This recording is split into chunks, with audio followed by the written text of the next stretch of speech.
आप इन यात्राओं के दौरान जिन जिन भी गांवों तक पहुंचे तो वो गांव अब गांव नजर आ रहे हैं? In a strange way I have lost sense of direction. Bihar जितना आंकड़ों में गरीब दिखता है उससे कहीं ज्यादा गरीब एक्चुअल रियलिटी में है। अच्छा, ये SIR प्रक्रिया जो चल रही है, क्या कहा जा रहा है कि करीब 50-60 लाख लोगों के वोट कार्ड दिए जाएंगे। प्रिंसिपल ऑपोजिशन पार्टी जो है उसका लीडर अगर ये कह रहा है तथ्यों के साथ तो निश्चित तौर पर उसका संज्ञान सबको लेना होगा। तो क्या इलेक्शन कमीशन खुद इंडिपेंडेंट होके ये सोच पा रहा है? अगर इलेक्शन कमीशन बंगाल में 2021 के चुनाव में इम्पार्शियल रहता तो बीजेपी को 50 सीट भी नहीं आता। और बहुमत कौन लेके आएगा? देखिए, बहुमत कौन लेकर आएगा वो लड़ाई अभी चल रही है, लेकिन नवंबर में बिहार में नया चीफ मिनिस्टर बनेगा। जब लोगों से गांव-गांव मिल रहे थे तो आपको ये कास्टिज्म कितना इफेक्ट किया? जाति एक फैक्टर है, जाति एक मात्र फैक्टर नहीं है। जातियों का समावेश बैठाने में अगर दिक्कत आएगी तो उस कंडीशन में कोई दिक्कत नहीं। हम लोग जाति की राजनीति नहीं करते। इसका मतलब ये नहीं कि मुझे जातियों की समझ नहीं है। अच्छा प्रशांत, कभी दिमाग में प्री प्लान था कि मतलब मैं बिहार जाके कभी नहीं। क्या लोग आप पर भरोसा कर पाएंगे? लोगों को अपनी राजनीतिक बंधुआ मजदूरी खत्म करनी है। सबका एक विजन है बिहार को लेकर के कि रोजगार नहीं है, पलायन हम रोक देंगे। लोग पलायन को तो यहाँ पर बिहार का स्ट्रेंथ बताते रहे। क्या उपाय हो सकता है? बिहार में ना लोगों में शिक्षा है, ना जमीन है, ना पूंजी है, इसलिए पलायन हो रहा है। नहीं प्रशांत, जो 30-35 सालों में 50 सालों में बिहार में नहीं हुआ तो इसका मतलब थोड़ी कि आगे कभी नहीं होगा। बिल्कुल साल भर में ही होगा। साल भर मतलब साल भर, 12 महीने में होगा। ऐसे नेताओं को बिहार ने कभी सुना नहीं। लोकल क्या काम दिया जा सकता है? मनरेगा में हम लोग का यूटिलाइजेशन 30%, 39% है। आप खर्च ही नहीं कर पा रहे हैं। ले ही नहीं रहे तो खर्च क्या कीजिएगा? विश्व गुरु बनाने के लिए बिहार राज्य को फिर साइड ही कर दिया जाएगा ना? मैं हमेशा कहता हूं कि बिहार की बर्बादी के लिए लालू नीतीश जिम्मेवार हैं, लेकिन इसके असली गुनाहगार कांग्रेस और भाजपा ही। मीडिया में मैं कई बार हेडलाइन पढ़ता हूं कि लोग आपकी जाति ढूंढता है। मेरी जाति ना मेरा स्ट्रेंथ है ना मेरा वीकनेस। अगर जंगल राज की बात सिर्फ और सिर्फ आप RJD के लिए करते हैं तो नीतीश कुमार का जो अभी वाला जो दौर चल रहा है उसमें जंगल राज उससे ज्यादा है। रोज कहा जा रहा है। मैंने कुछ लोगों को सुना कि प्रशांत को इस बार वोट देना है। मैंने पूछा क्यों? कितने नया तो बोल रहे हैं, साथ में शराबबंदी जो खोल रहे हैं ना। शराबबंदी का जहां तक मामला है, शराबबंदी, एक बात बताइए, का प्रशांत किशोर के ई बात के कोनो डर लगेला कि केहू आई या अशोक खेमका का खार मार के चल जाई? कोई डर नहीं।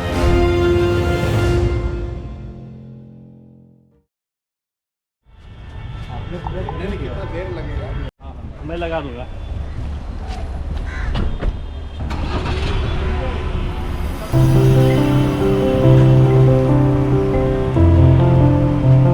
नमस्कार, आदाब। मेरा नाम अनिल शारदा है। ये ऑन द रिकॉर्ड है हमारा शो। कैसा नाम है सर हमारा नाम शो का? On the record. बढ़िया है, सब कुछ जो है वो रिकॉर्ड पर ही है। और बिहार स्पेशल इलेक्शन चल रहा है। प्रशांत साहब हमारे साथ हैं। हम बिहार के कई सारे विषयों पर, राजनीतिक उठापटक पर भी इनसे बातचीत करेंगे। और सबसे बड़ी चीज की जो आरोप प्रत्यारोप है ना, इससे अलग हटके विजन क्या है बिहार को लेकर के, कितना सस्टेन कर पाएगी ये पार्टी, और ये बिहार में जो रोजगार पलायन पे सारे लोग अब बात करना शुरू कर चुके हैं, तो उसको कितना रोका जा सकता है, उस पर हम बातचीत करके जानने की कोशिश करेंगे। तो आज कहाँ जा रहे हैं हम लोग? हम लोग जा रहे हैं अभी निर्मली, सुपौल में। निर्मली ब्लॉक भी पड़ता है ना ये? निर्मली विधानसभा भी है। 2020 में मेरा एक अनुभव है, मैं बिहार में कोविड के दौरान ऐसे घूमने के लिए, और मैंने वहाँ पे देखा था कि एक महिला है, मतलब गरीब महिलाएं जिनके घर नदी में बह जाते हैं, तो वो घोंघा और चावल भूज कर 2-3 बच्चों का पेट पाल रही थी, और छोटे वाले बच्चे को पीठ पे लाद के किसी और के खेत में चली जाती थी। वो एक दृश्य जो था ना उस दौरान का, काफी परेशान करता है। तो ये बिहार की छवि हमने देखी है। वो भी एक बिहार की छवि है। ये मैं नहीं कहूँगा कि बिहार की वही छवि है, लेकिन वो भी एक बिहार की छवि है। जिस रीजन की आप बात कर रहे हैं वो कोसी का जो एरिया है, और कोसी से प्रभावित एरिया जिसको कह सकते हैं, उन जिलों में बांध जो बंधा हुआ है, बांध के अंदर रहने वाले लोग हैं। एक बहुत बड़ी जनसंख्या वहाँ ऐसी है जो कि एक नोमैडिक लाइफ जीने को मजबूर है। वो साल में 2 बार 3 बार उनको अपना रहने का घर बदलना पड़ता है। तो उनके जीवन में किसी तरह की स्थिरता है ही नहीं। पढ़ाई, रोजगार, सुविधाएं, वो सब बाद की बात है। तो सर्वाइवल ही एट स्टेक है जब आपका घर ही नहीं है। और घर है तो वो ऐसा है जो टेम्पररी है, जो न्यूमेरिक सेटअप का होता है, क्योंकि आपको मालूम है कि 3 महीने के बाद आपको वो उठा के दूसरे जगह जाना पड़ेगा। तो वो स्थिति है। और मैं हमेशा कहता हूँ कि बिहार में जब नीचे जाइएगा, तो मैं खुद भी यहीं बिहार में मेरा जन्म हुआ है और यहीं पे पला बढ़ा भी हूँ। बहुत समय मैंने बिताया है यहाँ बिहार में काम करते हुए भी। जब संयुक्त राष्ट्र संघ में, यूएन में, यूनिसेफ में काम कर रहा था, तब भी यहाँ पर मैं रहा हूँ। बाद में राजनीतिक दृष्टिकोण से भी 2-3 साल यहाँ बिताए हैं मैंने। बावजूद इसके, और ऐसा लोगों को लगता है कि मुझे और मुझ जैसे लोगों को डेटा वगैरह की समझ है, बावजूद इसके जब मैंने पदयात्रा की 2 साल, तो जो लोगों की परेशानी, जो गरीबी, जो उनकी जो बदहाली मैंने देखी है, उसको मैं एक लाइन में सम अप करता हूं कि बिहार जितना आंकड़ों में गरीब दिखता है, उससे कहीं ज्यादा गरीब एक्चुअल रियलिटी में है। क्योंकि आप आंकड़ों में ये देखते हैं कि 60% आबादी है या 70% आबादी है जो दिन में 100 रुपए नहीं कमाती है। लेकिन जब आप नीचे जाते हैं तो आप फील करते हैं कि वो 100 रुपए से कम कमाने वाले 20 रुपए कमाने वाले भी हैं, 30 भी हैं, 80 भी हैं, 60 भी हैं। And then you can only visualize कि भाई 20 रुपए में इस महंगाई के जमाने में 4 बच्चों के साथ लोग कैसे जीते होंगे। सही बात है। जब आप ये आंकड़ों में देखते हैं तो आपके लिए बस ये है कि भाई गरीबी रेखा है, उसके नीचे इतने लोग हैं। और बहुत आप सेंसिटिव अगर है, संवेदनशील हैं, तो एक विजुअलाइजेशन आपके दिमाग में होगा कि उनका बड़ा लाइफ कठिन होगा। लेकिन जैसे आपने बताया कि घोगा और चावल को खाने की जो बात है, जब तक आप उसको विजुअली देखते नहीं हैं, तब तक उन चीजों को सिर्फ आंकड़ों से नहीं समझा जा सकता। और अगर आप जब उसको देख लेते हैं तो वो it continues to hound you for if you are not emotionally dead. मतलब वो चीजों से निकलना, उबर पाना बहुत मुश्किल है। मैं आपको एक, आप जैसे ही किसी पॉडकास्टर को मैं बता रहा था कि पूरे 2 साल से ज्यादा जो मैं यहाँ गांव में चला, तो मेरे अपने दिमाग में जो एक घटना जिसने बिल्कुल झकझोर के रख दिया। एक बच्चा, जैसे हम लोग जब चलते थे तो शाम में टेंट सिटी टाइप ही आप कह सकते हैं कि टेंट लगाकर 200, 250, 300 लोग जितने हैं रुकने का एक सेटअप तो टेम्पररी बनाना ही पड़ता है हर शाम को।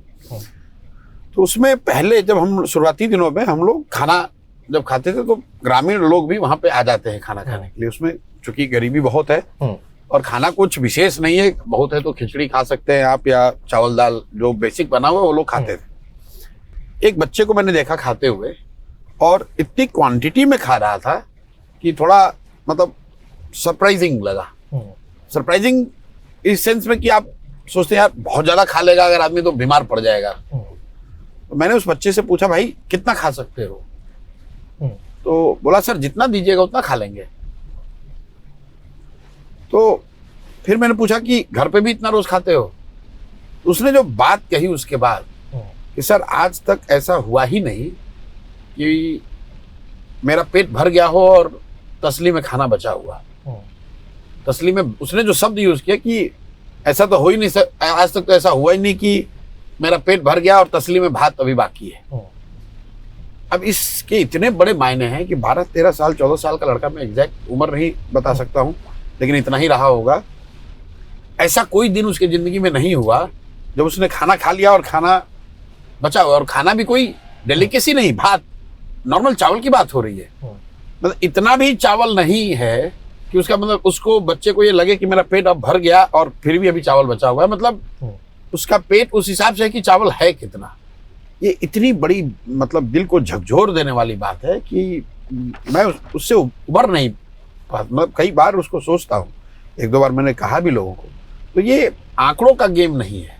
और फिर हम लोग बात करते हैं कि विश्व गुरु बन गए, अरे इतना विकास हो गया, और उसमें सब दोषी है। मैं ये नहीं कह रहा हूँ कि ट्रिलियन की वो बेकार की, मतलब मैं ये नहीं कह रहा हूँ कि कोई व्यक्ति दोषी है उसके लिए। ये दिखाता है कि कितनी बड़ी चुनौती है। मैं ये नहीं कह रहा हूँ कि मैं ठीक कर दूंगा या किसी दूसरे ने बिगाड़ दिया है, लेकिन कितनी बड़ी चुनौती है। और व्हाट डज मैटर कि अगर आप इतने संवेदनहीन हैं कि आप ये रियलाइज भी नहीं कर रहे हैं कि there is a large chunk of people who are left behind. ठीक है, जो तरक्की हो रही है, बहुत भारत में तरक्की करने वाले लोग भी हैं, बहुत बिलियनर्स भी होंगे, मिलियनर्स भी रोज बन रहे हैं। हाँ। लेकिन वी एज ए सोसाइटी हमें ये भूलना नहीं चाहिए कि एक बहुत बड़ा वर्ग, करीब करीब मेरा अपना अंदाजा है कि 600 से 700 मिलियन लोग, मतलब 60 से 70 करोड़ लोग हैं जो बिल्कुल अभी छूटे हुए हैं। और उनका जीवन, और उसको आप प्रॉक्सी से देख लीजिए, जब सरकार कहती है कि हम 80 करोड़ लोगों को अनाज दे रहे हैं, तो अगर हमको कोई लाकर जिस तरह का अनाज दिया जा रहा है, कोई देगा तो कोई थोड़ी नहीं लेगा, लोग उसको ले रहे हैं, ये दिखाता है कि नीचे उसकी कितनी जरूरत है। पहली बात, मैं ये नहीं समझता हूं कि 80 करोड़ जो लोगों को अनाज दिया जा रहा है सबको जरूरत है, लेकिन उसमें 50-60 करोड़ तो ऐसे जरूर हैं कि अगर वो उन अनाज से उनके जीवन के जीने पर असर पड़ता है। मैं ये नहीं कहा जा सकता कि अनाज ना मिले तो नहीं जिएंगे, लेकिन असर पड़ता है कि उनके बच्चे भरपेट भोजन कर पा रहे हैं कि नहीं, इसका असर पड़ता है। अगर वो सस्ता अनाज ना मिले या फ्री अनाज ना मिले तो उनके जीवन पर फर्क पड़ता है। आपने बिहार 2 साल घूमा और अमूमन लगभग सभी जिले पहुंचे होंगे। हाँ, मतलब नहीं, 2 साल तो मैं पैदल चला, हाँ। मतलब गाड़ी पे बैठे ही नहीं। 1 साल तो मैं गाड़ी पे पैर ही नहीं रखता था। मैंने वो संकल्प किया था कि मैं 1 साल गाड़ी पे पैर रखूंगा ही नहीं। जहां तक पैदल चल के पहुंच गए वहीं पे रुक गए, या जहां रुकने की जगह वहां तक पैदल चल के गए। ऐसे भी दिन आए जब 30 किलोमीटर चले, 33 किलोमीटर चले, एक दिन 33 किलोमीटर भी पैदल चलना पड़ा, क्योंकि आप जो सेटअप लगाते हैं वो लगाने के लिए जगह अगर 1 किलोमीटर हमारे हिसाब से तो होगा नहीं, वहाँ मैदान चाहिए, जगह चाहिए, तो 2 किलोमीटर ज्यादा या कम। तो 1 साल तो मैं बिल्कुल गाड़ी पे पैर नहीं रखता था। दूसरे साल मैं गाड़ी से, मतलब मेरी थोड़ी तबीयत खराब हो गई थी तो गाड़ी से यदा कदा, जैसे अगर पटना आना हुआ एक दिन तो आए, लेकिन जब पदयात्रा तो जब मैंने की है तो बिल्कुल ऐसा नहीं जैसा कि लोग समझते हैं कि अच्छा खाली रास्ता है तो गाड़ी से चल लिए फिर गांव में पैदल चली, वो नहीं। जब किया है तो उसको पूरी ईमानदारी और शुद्धता से किया है। 5-5.5 हजार गाँव में गए, वहां रहे, लोगों से मिले, देखे, बात किए। और मैं समझता हूँ कि मेरे जीवन के जो लर्निंग फेज होंगे उसमें उस पदयात्रा को, उस 2 साल के एक्सपीरियंस का एक बहुत बड़ा योगदान है, जो मैं समाज के बारे में या जनरली जो मैं समझ पाता हूँ, जिन चीजों को समझने का प्रयास कर रहा हूँ, उसमें उसका बहुत बड़ा योगदान है। आप इन यात्राओं के दौरान जिन भी गांवों तक पहुंचे, क्या आपको वो गांव नजर आ रहे हैं? नहीं, in a strange way I have lost sense of direction. मतलब पहले मुझे वो एकदम पिक्टोरियली याद रहता था कि ये पटना राइट यहाँ से मुड़ना है, या इस गांव में, इस जिले में यहाँ से जाना है, वहां पे एक मंदिर है। मैं इतना वो पैदल जब चला तो एक चीज जो मैं अपने सबकॉन्शियस माइंड में फील करता हूँ, जो डिफरेंस हुआ है कि मुझे गलियों के रास्तों का जो सेंस है वो धीरे धीरे थोड़ा ब्लर हो गया है। तो वो चीज अब वो क्यों है मुझे पता नहीं है, लेकिन वो धीरे धीरे मेरा वो स्ट्रॉन्ग पॉइंट था वो वीक पॉइंट है, मुझे उसकी समझ थोड़ी। नहीं, मैं इसमें ये जानना चाह रहा था कि जैसे गांव अब जो हमारे बचे हैं ना, उसमें या तो लोग नहीं बचे हैं या फिर वो गांव नहीं बचा है। नहीं, वो ठीक है, वो इसलिए नहीं बचे हैं। वो गांव का जो प्रोग्रेशन है बिहार जैसे जगहों में, और सिर्फ ये बिहार में नहीं दूसरे राज्यों में भी है, क्या हुआ है कि जैसे जैसे इकोनॉमिक प्रॉस्पेरिटी थोड़ी आई है तो गांव जैसे ओरिजिनली थे of road, let's put that one phrase, of road था गांव सड़क से थोड़ा हटके था। लोगों का अपना दलान था, खेत था, खलिहान था, घर थे, बरामदे थे, आंगन था। वो चीजें खत्म हो गई क्योंकि जिनके पास ये था उनको थोड़ा बहुत पैसा हुआ, तो सारे लोग उत्तरोत्तर समय के साथ या तो शहरों में आ गए या उस गांव में रहे तो गांव में सड़क के किनारे आ गए। तो धीरे धीरे वो सब छोटे बाजार, या जिसको बिहार वार में कहते हैं चट्टी जैसा हो गया है, छोटे बाजार जैसा। और सिर्फ बिहार में नहीं, मैंने आंध्रा, तमिलनाडु वगैरह में भी देखा है। और जो गांव में बिल्कुल ही गरीब था, जिसके पास पहले भी घर नहीं था, वो आज भी उसी संघर्ष में जी रहा है। लेकिन जिसके पास थोड़ा बहुत भी पैसा था, तो जो गांव का ओरिजिनल कॉन्सेप्ट था वो धीरे धीरे डाइल्यूट होकर वो बाजार का, एक छोटा बाजार का शेप ले लिया है, क्योंकि कोई अर्बन रूरल प्लानिंग उस तरह की बिहार या देश में है नहीं। और ये सिर्फ बिहार में नहीं है, ये मैं कह रहा हूँ, ये पूरे यूनिवर्सली मैंने देखा है। कुछ जो राज्य है जहाँ प्रोस्पेरिटी थोड़ी ज्यादा और है, जैसे मान लीजिए अगर आप पंजाब वगैरह जाएंगे तो वहाँ गांव वगैरह है वो छोटे शहर जैसे हो गए हैं। लेकिन ज्यादातर देश के हिस्सों में चूंकि मतलब टाउन प्लानिंग, विलेज प्लानिंग का कोई कॉन्सेप्ट ही नहीं है। तो टाउन प्लानिंग नहीं है तो आपको दिखता है, लेकिन जो बात आप बताने की कोशिश कर रहे थे, पूछना चाह रहे थे, तो गाँव की भी प्लानिंग, क्योंकि प्लानिंग का कोई कॉन्सेप्ट तो है ही नहीं, तो जिसको जहां मन हुआ, जिसको जहां जमीन मिली, वहां उसने अपने हिसाब से घर बना लिया, घर के साथ दुकान बना लिया। जिसको अभी आप अर्बन एरिया में देख लो, मिक्स्ड यूज वाला बात है, ऊपर रह रहा है, नीचे किराना की दुकान खोल दी, बगल में बगल में कोई ठेला लगा रहा है, उसके बगल में किसी ने कोई बिजनेस इंटरप्राइज खोल दिया है। तो जो गांव का जो एक कॉन्सेप्ट था इन ए ट्रेडिशनल सेंस कि भाई गांव कहीं है, खलिहान एक अलग है, बाजार कहीं, बाजार हाट कहीं एक डिजिग्नेटेड प्लेस पर लगता था, वो धीरे धीरे डाइल्यूट हो गया है। ठीक है। अच्छा, ये SIR प्रक्रिया जो चल रही है, क्या कहा जा रहा है कि करीब 50-60 लाख लोगों के वोट काट दिए जाएंगे। ये पूरी प्रक्रिया को जब आपने ध्यान से पढ़ा होगा तो क्या समझ में आया? देखिए, कितना चुनाव, दो बड़ी बात समझिए। देखिए, जो इलेक्शन कमीशन की इम्पार्शियलिटी है, उनकी फंक्शनिंग है, वो अंडर डाउट है, और वो सिर्फ SIR की वजह से नहीं है।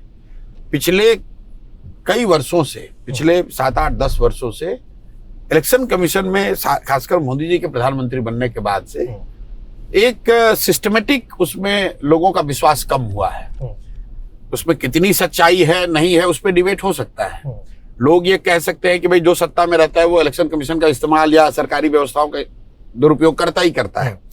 लेकिन टीएन सेशन के बाद, टीएन सेशन जी ने जो इलेक्शन कमीशन के जरिए जो रिफॉर्म्स करे, उसके बाद से उत्तरोत्तर इलेक्शन कमीशन की जो विश्वसनीयता थी वो बढ़ती गई, लेकिन 14 के बाद से वो घट रही है।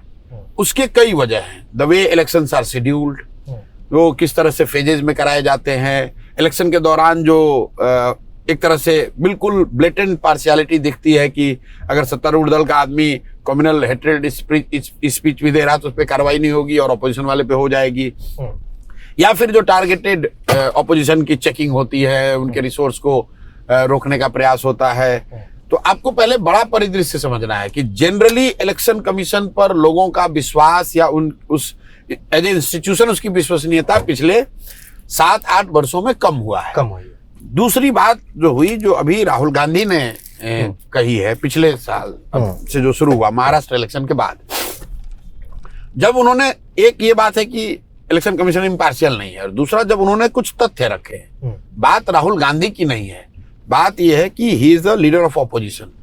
कांग्रेस जैसी बड़ी पार्टी का लीडर और इस देश का प्रिंसिपल ऑपोजिशन पार्टी जो है उसका लीडर अगर ये कह रहा है तथ्यों के साथ कि भाई ये चीज है जो हम लोग समझते हैं कि आपने गलत किया है, और इलेक्शन कमीशन ने उसका कोई अभी तक सकारात्मक या एक, मैं कह रहा हूं कि ऑब्जेक्टिवली उसका कोई आंसर नहीं किया, they just try to brush it aside, तो निश्चित तौर पर उसको, उसका संज्ञान सबको लेना होगा। अभी जो यहाँ बिहार में हो रहा है, अब आप इलेक्टोरल रोल रिवीजन कर रहे हैं, ठीक है भाई, इलेक्शन कमीशन का काम है, इलेक्टोरल रोल शुद्ध होना चाहिए, स्वच्छ होना चाहिए, एकदम जितना बढ़िया हो सकता, बन सकता उतना होना चाहिए, ताकि हर वो व्यक्ति जो एलिजिबल है वो वोट कर सके और कोई गलत व्यक्ति वोट ना करे, ये उनकी जिम्मेवारी है। लेकिन अब इलेक्शन के 3 महीने पहले आप कह रहे हैं भाई हम ये स्पेशल ड्राइव चलाएंगे, तो लोगों का एक सामान्य क्वेश्चन ये है कि भाई अभी आफत ऐसी क्या आन पड़ी, भाई ये क्यों कर रहे हो, क्यों 2003 के बाद आपने अभी तक नहीं किया है? तो जब 20 वर्ष 25 वर्ष के बाद कोई चीज आप कर रहे हैं तो लोग स्वाभाविक तौर पर पूछेंगे भाई क्यों, और अगर कर रहे हैं तो कैसे, कैसे ये होगा कि आप किसी को फेवर नहीं कर रहे हैं? पारदर्शिता कितनी है, पारदर्शिता कितनी रहेगी? अब आप कहते हैं 50 लाख लोगों का नाम हटा दिया, या इलेक्शन कमीशन अभी सुप्रीम कोर्ट में कह रहा है इतने लोग मृत थे, उनका नाम था इसलिए हटा दिया। तो भाई ये डेली बेसिस पर आप ऑनलाइन क्यों नहीं जारी करते हो कि आज इतने लोगों ने का नाम काटा गया या काटा जा सकता है, ताकि लोग देखें तो भाई आप किसका नाम काट रहे हो, कम से कम, या जिसका जोड़ रहे हो ये बताओ। दूसरी जो बड़ी बात है कि भाई इलेक्शन कमीशन अभी इसी इलेक्टोरल रोल से 1.5 साल पहले चुनाव हुआ है, इसी इलेक्टोरल रोल के मतदाताओं ने पार्लियामेंट का चुनाव किया है, देश का सबसे बड़ा लोकतंत्र का जो सदन है उसका चुनाव किया है, प्रधानमंत्री का चुनाव इसी इलेक्टोरल रोल से हुआ है।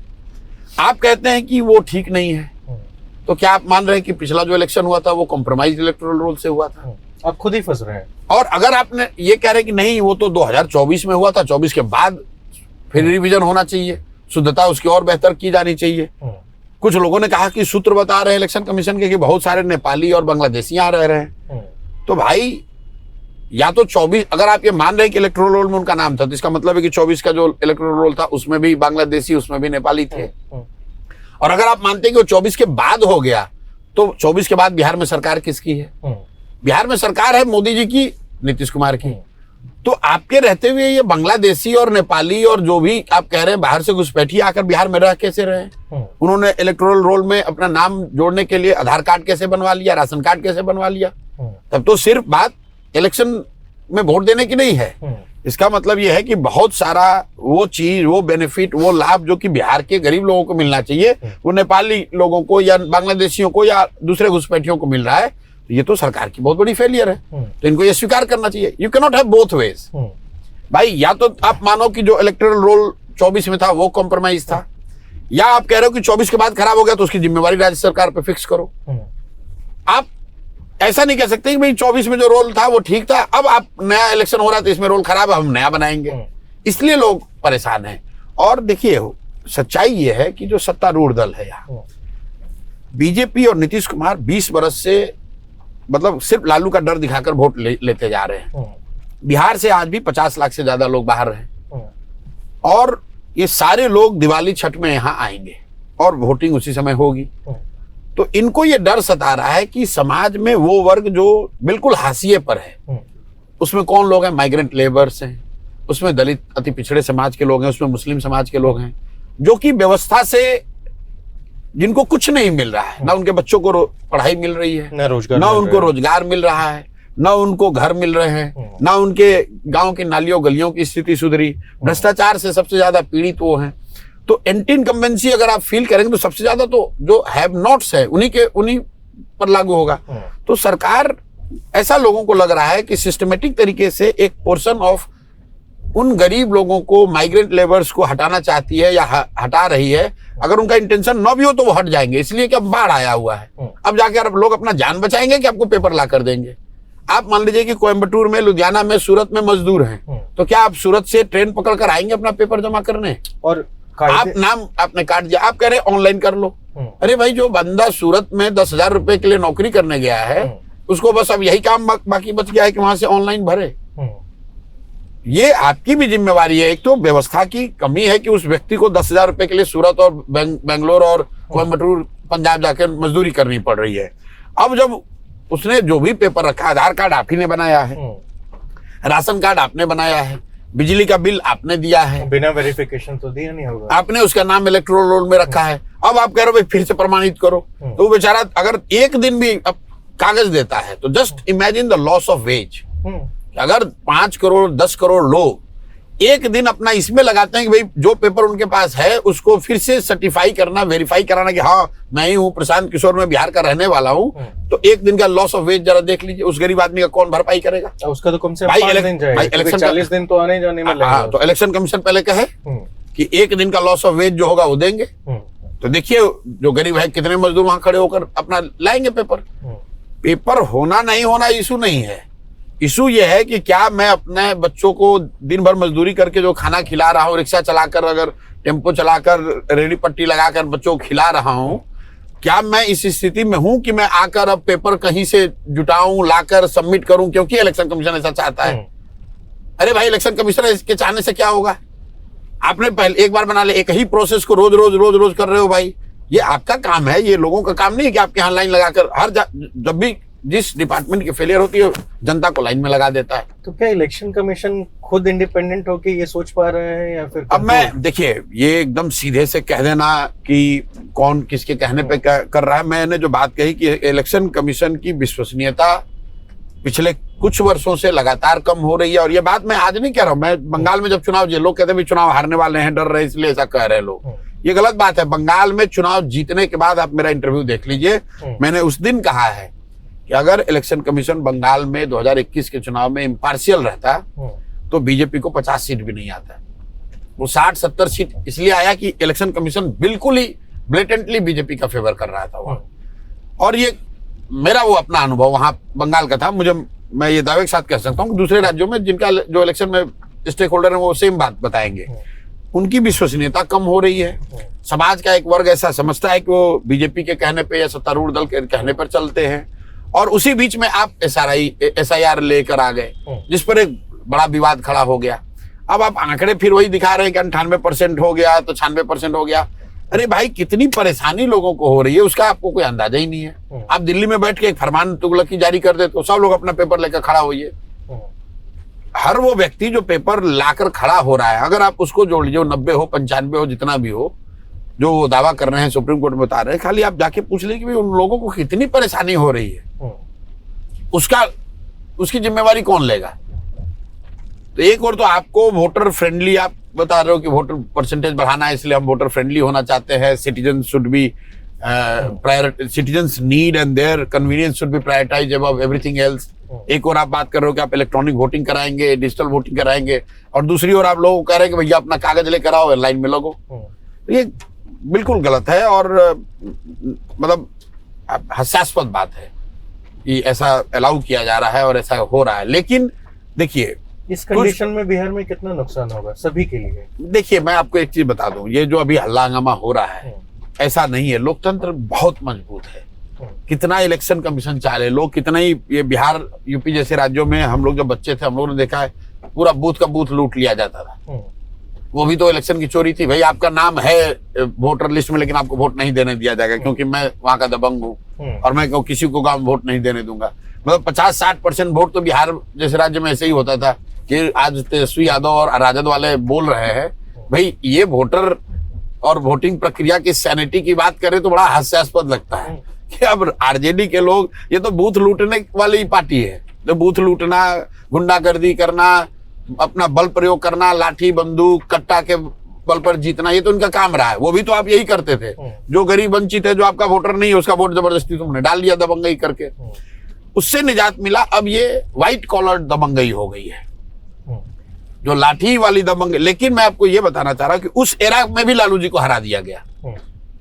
वो नाम आप कितना भी काट लो, जोड़ लो, पब्लिक मानेगी नहीं। अगर आपके खिलाफ है तो आपको हरा ही देगी, आप चाहे जितने जुगत लगा लो। तो उस दौरान तो अमूमन सब ऐसा ही करते होंगे ना, वो प्रोसेस ही वही होगा। नहीं, मतलब चुनाव जीतने का प्रोसेस था, लेकिन जिस तरह का, जैसे हर चीज का एक वेपनाइजेशन होता है। एक है कि अपवाद के तौर पर आप एक दो बूथ लूटते हो, और एक है कि पार्टी का मैंडेट ही है कि लूटो बूथ।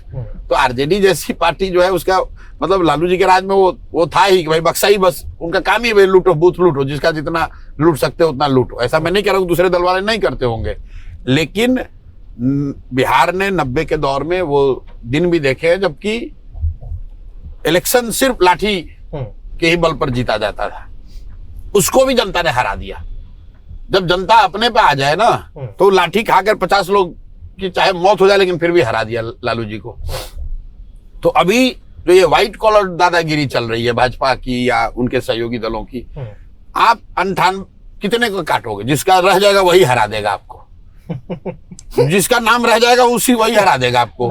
इसलिए हम लोग ये धरना प्रदर्शन बंद करो, ये सब मैं उसके पक्ष में नहीं हूं। बात गलत हो रही है, इसको कहा जाए, नागरिकों को, वोटरों को बताया जाए कि भाई तुम खड़े रहो, अपने वोट के लिए जगते रहो, मदद लो जिसकी मदद ले सकते हो। कितना ही काटेंगे? अगर 2-4-5% अगर इन्होंने काट दिया तो भी कोई फर्क नहीं पड़ेगा। निश्चित तौर पर यहाँ भाजपा और नीतीश की सरकार जा रही है, इनको बड़े बहुमत से हराया जाएगा। और बहुमत कौन लेके आएगा? देखिए, बहुमत कौन लेकर आएगा वो लड़ाई अभी चल रही है, लेकिन इनका जाना तय है। बिहार में बदलाव निश्चित है। ये आप किसी भी गांव में चले जाइए, किसी भी चौक चौराहे पर खड़े हो जाइए, और मैं पिछले 1-1.5 साल से ये बात कह रहा हूं, कुछ जर्नलिस्ट अब मानना शुरू किए कि हाँ भाई बदलाव की बात तो हर जगह हो रही है। आप कहीं खड़े हो जाइए, मैं आपको बता रहा हूं कि चूंकि मैं स्टेक होल्डर हूं यहाँ पे जनसुराज की वजह से, अदरवाइज अगर मैं ये बात पहले के अपने दौर में कहता तो लोग कहते भाई प्रशांत किशोर कह रहे तो ऐसा होगा ही।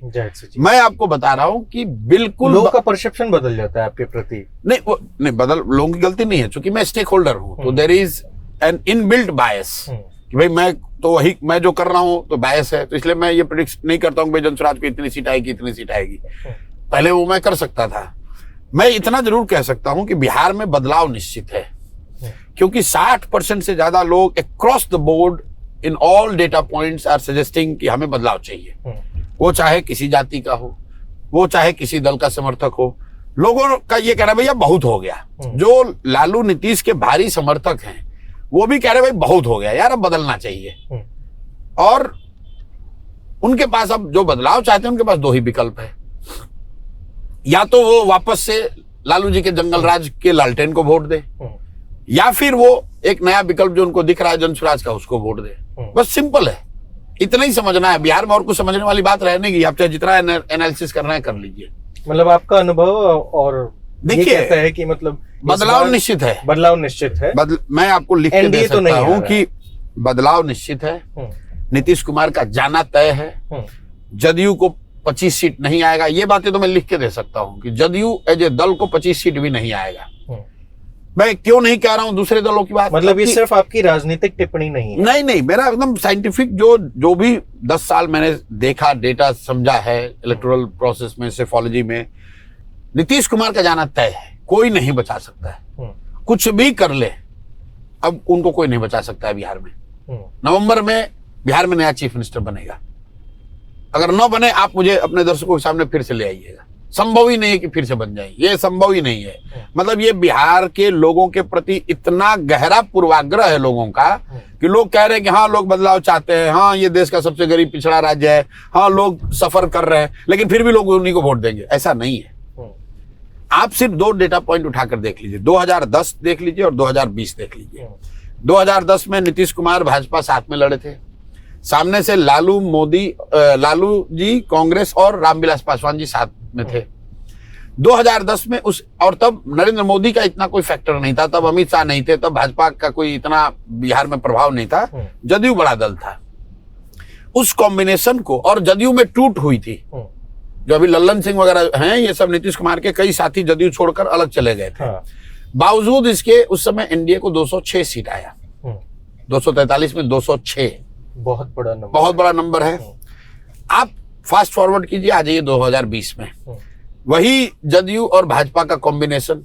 इस बार मोदी जी भी हैं, इस बार अमित शाह भी हैं, इस बार आरएसएस भी है, उनकी दिल्ली में सत्ता भी है, इलेक्शन कमीशन भी है। 20 की मैं बात कर रहा हूं, आप just point two point compare कर लीजिए। और सामने से उनकी लड़ाई हुई, लालू जी थोड़े कमजोर हुए स्वास्थ्य के हिसाब से, उम्र के हिसाब से, उनका लड़का तेजस्वी आ गया। रामविलास जी उस कॉम्बिनेशन में थे ही नहीं, उनका तो देहांत ही हो गया चुनाव से पहले। और कांग्रेस भी 2010 के मुकाबले कमजोर हुई है, 10 में तो सत्ता में थे दिल्ली में वो लोग। उसके बावजूद एनडीए को 125 सीट लाने में दम निकल गया। कहां गया जातीय समीकरण, कहां गई जात की बात? अरे भाई कौन नहीं, मतलब क्या हुआ? आप खाली 2010 और 2020 को कंपेयर कीजिए, दोनों विधानसभा को। लोग कह रहे भाई समीकरण है, ये है वो है। 206 सीट लाने वाला गठबंधन 125 सीट लाने में दम निकल गया। क्यों? क्योंकि 2005 से 10 के बीच में बिहार के हर वर्ग को लगा था कि नीतीश जी और एनडीए की सरकार में सुधार होना शुरू हुआ है। ऐसा नहीं कि बिहार में सब सुधर गया था, लेकिन जो लालू जी का जंगल राज था उसके मुकाबले लोगों को राहत मिली, लोगों को सुधार होता दिखा, तो लोगों ने, हर वर्ग ने वोट दिया, 206 सीट आया। लेकिन 2020 में क्या हुआ? उससे पहले कोविड हुआ, और कोविड के दौरान जब बिहार के बच्चों को, बिहार के लोगों को जो परेशानी हुई, लोगों का आंख खुला। कह रहे हम लोग तो समझ रहे थे कि बिहार में बहुत अच्छी स्थिति हो गई है, आज भी हम लोग के बच्चे बाहर 50 लाख हैं, उनको इस दुर्दशा में, और जो सरकार की असंवेदनशीलता थी कोविड के मैनेजमेंट में, खासकर बिहार में, उसका परिणाम क्या हुआ? नीतीश कुमार आ गए 42 पर। लोग कहते हैं चिराग पासवान खड़े हुए वोट काट दिए इसलिए हुआ। अरे भाई चिराग पासवान तो सामने से उनके पिताजी लड़ रहे थे, तब क्यों नहीं हरा पाए? जब जनता आपके खिलाफ हो जाए तो कोई समीकरण काम नहीं आता है। चिराग पासवान फैक्टर बने, लेकिन वो इसलिए बन पाए क्योंकि नीतीश कुमार की एनडीए सरकार की लोकप्रियता कम हो गई थी। अगर लोकप्रियता बनी रहती तो चिराग पासवान को, की पार्टी को जदयू की सीटों पर उतने वोट नहीं मिलते। लोगों का नीतीश के खिलाफ गुस्सा था, कोविड के वजह से, कोविड के मिसमैनेजमेंट की वजह से था। तो जो लोग ये कहते, बड़ा सिंप्लीफाइड तरीके से कह रहे बिहार में तो सब जाते पे वोट होगा, उनको कोई समझ नहीं है, या फिर वो बिहारियों के प्रति उनका पूर्वाग्रह है। कह रहे बिहार में तो लोग ऐसे ही, ऐसी बात नहीं है। बिहार के पूर्वाग्रह तो है बहुत ज्यादा। आप देखिए, बिहार का हो या यूपी का हो, आंध्र का हो या केरल का हो, कौन नहीं चाहता है कि उसका बच्चा बढ़िया पढ़े?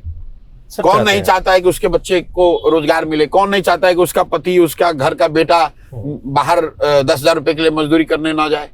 हाँ, ये जरूर बात है कि वो इतनी बार यहाँ ठगा गया है कि वो विश्वास उसका एक तरह से राजनीतिक दलों पर, नेताओं पर उतना नहीं है। ये संभव है, ये संभव है कि उसको समझने में थोड़ा समय लग जाएगा, लेकिन अगर उसको सामने दिख जाएगा रास्ता तो कुछ भी उसको रोकेगा नहीं। वो बिल्कुल अपने आप से, हमसे ज्यादा अपने बच्चे के लिए वो ज्यादा चिंतित है ना, क्योंकि आप तो अपने बच्चे को फिर भी प्राइवेट में पढ़ा लीजिएगा। स्कूल की व्यवस्था खराब होने से उसका बच्चा, वो जान रहा है कि हम गरीब हैं और हम बच्चे को अपने प्राइवेट में पढ़ा नहीं सकते हैं, तो हमारे लिए तो वैसी सरकार चाहिए जो कि स्कूल हमारा ठीक करे। हमारे लिए ऐसी सरकार चाहिए जो कि हाँ यहीं पे हमारी मजदूरी हमको दे दे। आपके हमारे पास या जो मध्यम वर्गीय लोग हैं वो तो फिर भी भाई बिहार से दिक्कत होगा, बिहार से बाहर जाके पढ़ेगा। लेकिन जो गरीब तबका है, जिसके बारे में लोग ऐसा समझते कह रहे इनको तो कोई समझ नहीं है, तो सब जाते पर वोट दे देगा, सब उनको आइडिया नहीं है या वो पूर्वाग्रह से ग्रसित हैं, ऐसी बात नहीं है। लोगों को विश्वसनीय चेहरा, विश्वसनीय विकल्प दिखना चाहिए। अगर वो दिखेगा तो लोग वोट देंगे। एक चीज और मुझे समझाइए, आप जब लोगों से गांव-गांव मिल रहे थे तो आपको ये कास्टिज्म कितना इफेक्ट है? देखिए, कास्ट फैक्टर है, लेकिन कास्ट कोई बिहार में थोड़ी अकेले है, तो पूरे देश की सच्चाई है। पूरे देश की नहीं, बिल्कुल नहीं, पूरे दुनिया में ये बात है। आप सोशल कॉन्ग्रीगेशन बेसिस सम